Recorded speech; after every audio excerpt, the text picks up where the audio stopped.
السلام عليكم ورحمة الله وبركاته. اهلا بيكم في قناتي، قناة مطبخ نسمة القاضي. اتمنى لو عجبكم الفيديو تدوسولي لايك، فعلوا الجرس عشان يوصلكم مني كل جديد. النهارده يا حبايبي هنفرز البسلة مع بعض. نشتري البسلة تكون القرن بتاعها اخضر كده عشان تكون طرية ومسكرة، ما تكونش الحب بتاعها ناشف. والجزر برضو نشتريه احمر وحلو. هنا فصصت البسلة وخرطت الجزر وهنحطهم على بعض بقى. هنا معايا البسلة والجزر وليمونة. هنحط البسلة على الجزر، نلون بس الجزر على البسلة.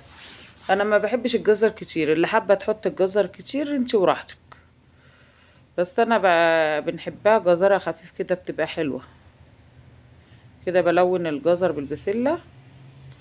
وهنا المية غليت معانا على النار، هنعصر فيها الليمونة ونحط القشر في المية، وبعدين نحط المصفى عشان نحط البسلة على البخار.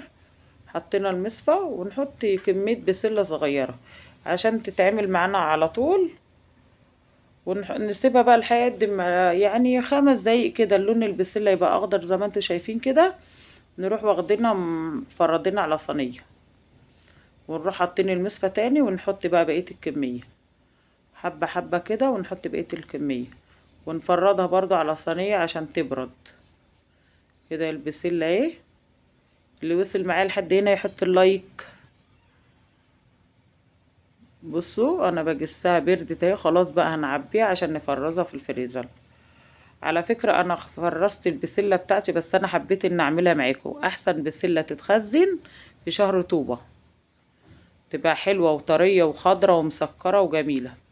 هنا بقى نطلع الهواء من الكيس، نضغط كده عليه ونطلع الهواء، وبعدين نربط ونبحبح الربطة شوية عشان نفرد البسلة في الكيس كله عشان ما تاخدش معانا مكان في الفريزر.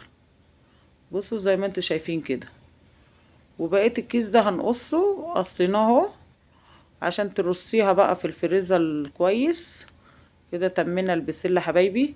احب اشكر كل اللي اشتركوا معايا في القناة. اسيبكم في رعاية الله. السلام عليكم ورحمة الله وبركاته.